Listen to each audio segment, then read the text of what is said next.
بسم اللہ الرحمن الرحیم۔ السلام علیکم ورحمۃ اللہ وبرکاتہ۔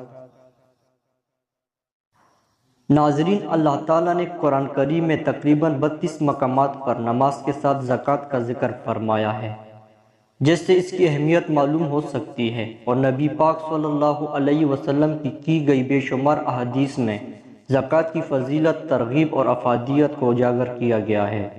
معلوم یہ ہوا کہ زکوٰۃ کو دین میں بہت اہمیت دی گئی ہے، اور زکوٰۃ ادا نہ کرنے والوں کو سخت عذاب کی وعید بتلائی گئی ہے۔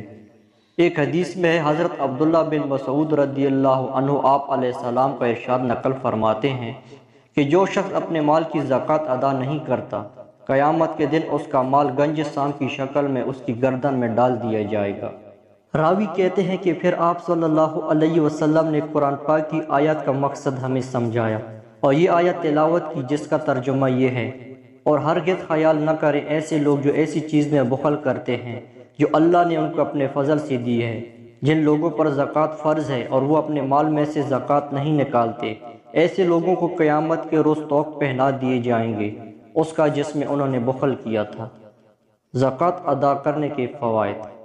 نمبر 1، اللہ اور اس کے رسول کے احکام کی بجا آوری اور اللہ و رسول کی محبت کو نفسانی حب مال ترجیح دینا۔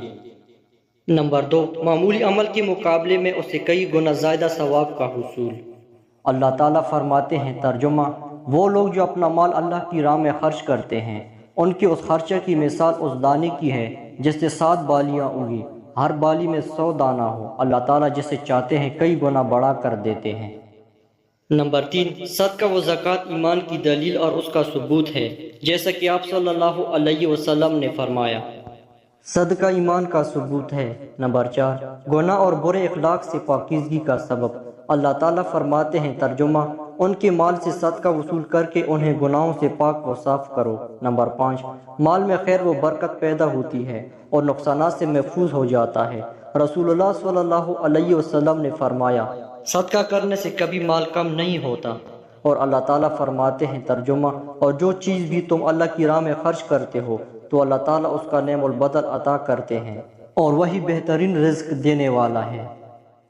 نمبر 6، صدقہ کرنے والا روز قیامت اپنے صدقہ کے زیر سایہ ہوگا۔ رسول اللہ صلی اللہ علیہ وسلم نے فرمایا، روز قیامت جب کسی چیز کا سایہ نہیں ہوگا، اس دن 7 قسم کے لوگوں کو اللہ کے عرش کا سایہ نصیب ہوگا۔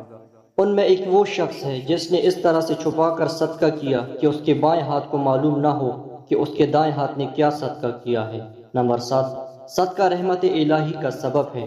اللہ تعالیٰ فرماتے ہیں، ترجمہ: اور میری رحمت ہر چیز سے وسیع ہے، جس سے میں ایسے لوگوں کا مقدر بناؤں گا جو مجھ سے ڈرتے ہوں اور زکوٰۃ ادا کرتے ہوں۔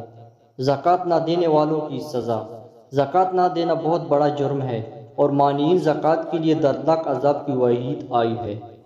نمبر 1، ارشادی باری تعالیٰ ہے، ترجمہ: ان لوگوں کو دردناک عذاب کی وعید سنا دو جو سونا اور چاندی جمع کر کے رکھتے ہیں اور اسے خدا کی راہ میں خرچ نہیں کرتے۔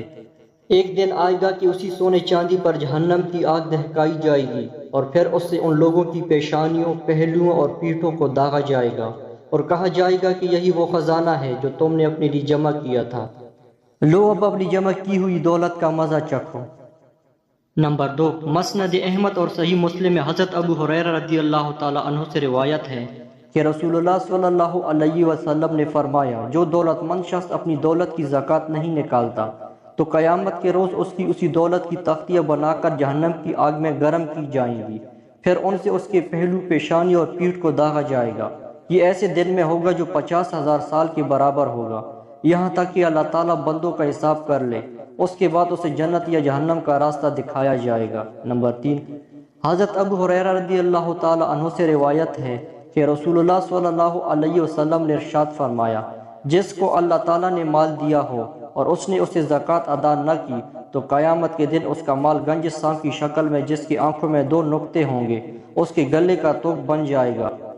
پھر اس کی دونوں بانچی پکڑ کر کہے گا، میں تیرا مال ہوں، میں تیرا خزانہ ہوں۔ پھر رسول اللہ صلی اللہ علیہ وسلم نے ایک آیت تلاوت فرمائی، ترجمہ: جن لوگوں کو اللہ نے اپنے فضل سے مال دیا ہے وہ اس میں کنجوسی اور بخل سے کام لیتے ہیں تو اپنے لیے یہ بخل بہتر نہ سمجھیں، بلکہ یہ ان کے حق میں بہت برا ہے۔ ان قریب روز قیامت ان کا یہ مال جس میں بخل کرتے ہیں یہ ان کے لیے گلے کا توق بنایا جائے گا۔ اسی طرح آپ صلی اللہ علیہ وسلم نے فرمایا، جو بھی اونٹ، گائے یا بکریوں کا مالک اپنے ان جانوروں کی زکوٰۃ نہیں نکالتا، وہ جب قیامت کے دن اللہ تعالیٰ کے ہاں آئے گا تو اس کے یہ جانور بہت بڑے اور موٹے ہو چکے ہوں گے، اسے اپنے سینگوں سے ماریں گے اور اپنے پاؤں سے رون دیں گے۔ جب سب جانور اس کے اوپر سے گزر جائیں گے تو دوبارہ پھر پہلے والے جانور آ جائیں گے۔ یہ اس دن ہوگا جو 50,000 سال کے برابر ہوگا، یہاں تک کہ لوگوں کا حساب مکمل ہو جائے گا۔ اللہ تعالی ہمیں بر وقت زکوٰۃ دینے کی توفیق عطا فرمائے، آمین۔